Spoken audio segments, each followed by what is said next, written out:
Okay, Sue and I are going to the Yuma Penitentiary this morning, and one of the things that I have to do before we go, I have to go and make sure we're not going to have a leak while we're gone. So what I usually do is I walk over to my water, and right before we leave, I reach down at the spigot and I try not to fall over with the camera, and the spigot down here by my hand, and I shut the water totally off so that if something goes haywire while we're gone, we don't have a problem. And we got all sorts of filters and pumps and everything there, so that's not a problem. The other thing I do is I will put the Garmin from the rig in the car, because we really never know where we are, and although we use the phone predominantly, the Garmin's kind of the backup thing. So let's go in here and check to see how Sue's doing. And oh my god, the Garmin is already in there from a previous trip, so we're all set. So let me interview Sue and see how she's doing.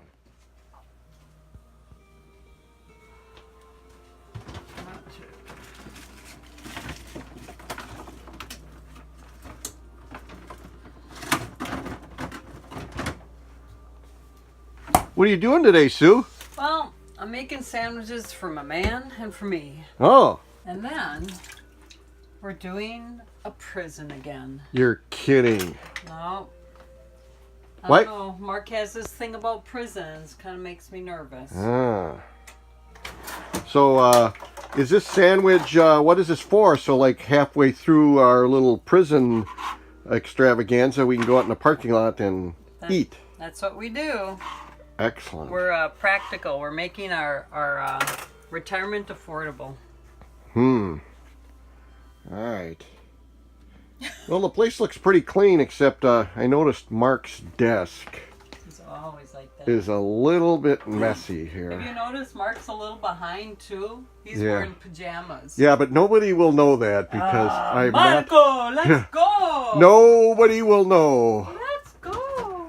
Uh-oh! Jesus! Jesus! I unintentionally went by the mirror. Oh well. my god, you're sick. Alright, so the adventure will continue. We'll check in later. Alright. So you're probably wondering why I'm showing 4 cans of vegetables perched on the front seat. That is a valid question to ask. The answer to that question would be that this community here has a potluck dinner tonight, and it's kind of cool where you drop off 4 cans of vegetables in the morning between 10 and noon, and then somebody, some angel or miracle or woman that loves to cook in this community, in their kitchen in the main area, is going to throw together all sorts of potpourris of different concoctions, along with stew, meat, and then about 4 or 5 o'clock we'll waltz in, pay $1, and we'll have a great meal. So we're looking forward to that while we're at the Yuma State Penitentiary, videotaping and having fun. So you can come along with us.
Okay, we're not even 1 minute into the tour of the Yuma prison, and we can see that there's a bike path that parallels this water canal.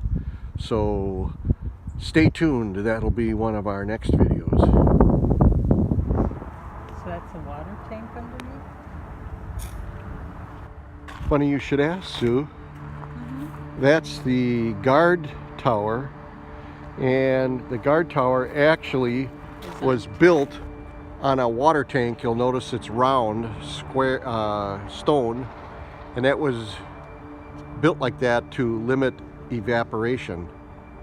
But then eventually, as the other guard towers were built, which I don't believe any of them are left, they actually glassed this in and heated and air conditioned it somewhat for the guards. So apparently in the old days, when they would say that they'd put you on the 310 to Yuma if you were a troublemaker, it was apparently in reference to the train that goes right by the prison here, and they would just stop the train and throw you out. There's Suzette. We're in the guard tower. Obviously everything's taken out of here. But if I was a prisoner here and I was being watched in this guard tower, I'll tell you one thing that would really cork me all the time, and it would be how close my Honda is, but yet so far, because there it is right there. Oh,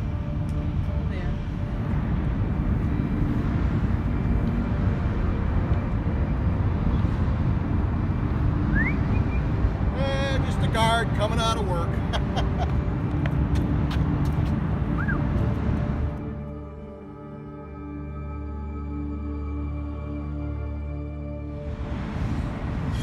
So what's this? This is the Sally port, and actually in the nuclear plants I worked in, they had Sally ports, and they were a lot bigger, but it was the same scenario where you would go in, the door behind you would close and be locked before the door in front of you would be open so you could proceed. In the nuclear business, they shut the door and they monitor the air and make sure nothing goofy is escaping to the citizenry around. They reserve that just for the employees. And then the door into the reactor area would open, and then you could proceed. Come on, So let's go in. Let's go through the Sally port.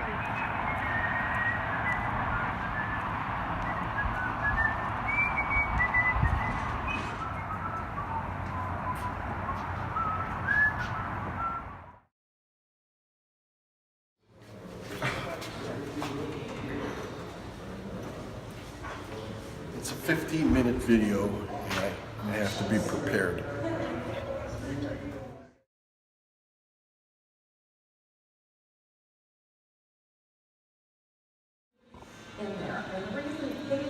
So I'm looking at this menu that the Yuma Territorial Prison had, and I'm struck by the fact that this particular menu and myself, we actually would like it. When we were at the RV Nomads rally, people would show up with trays like this, not necessarily from a prison, but they would show up at the potluck because the plates are so flimsy all the time that you can't hardly load them up. So when we go through the gift shop, me and Sue are going to see if they sell these, and we might load up on a couple.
open.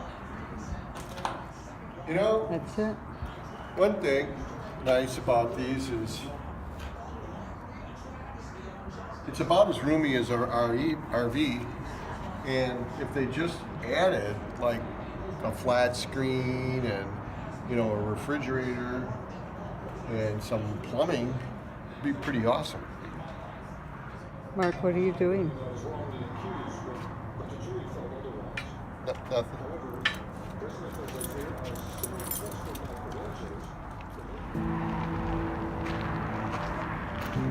Just imagine what the dark cell's all about.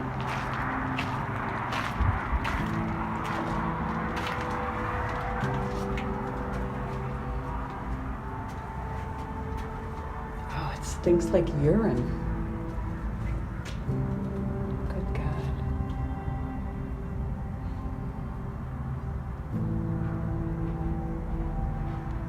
Yuck.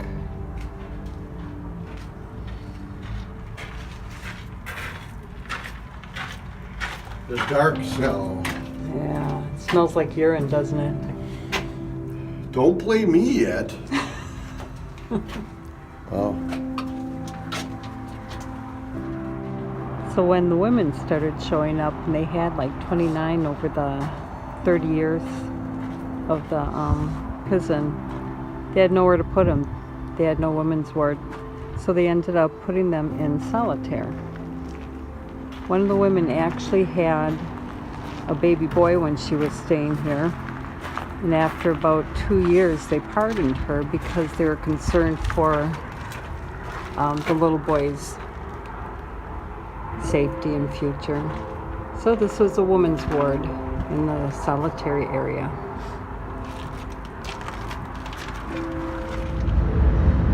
these particular cells actually are doublers, where there's 6 prisoners on this side and a grating, and then another 6 prisoners on the other side. So you could literally have in one of these little arches here 12 people that hate each other.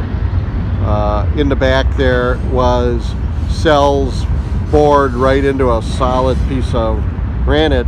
But the good thing was is they were thinking ahead when they built this place, because apparently here's a connection that you can hook up your RV line in case you want full hookups.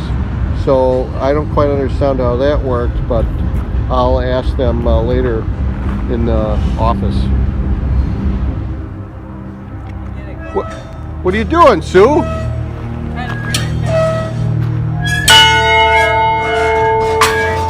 That's pretty loud.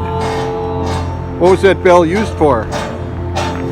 For announcing an escape was made. And later it was just announcing time from work. Well, what if somebody heard that now? They think somebody's escaped or worse. Let's get out of here before they keep us in here.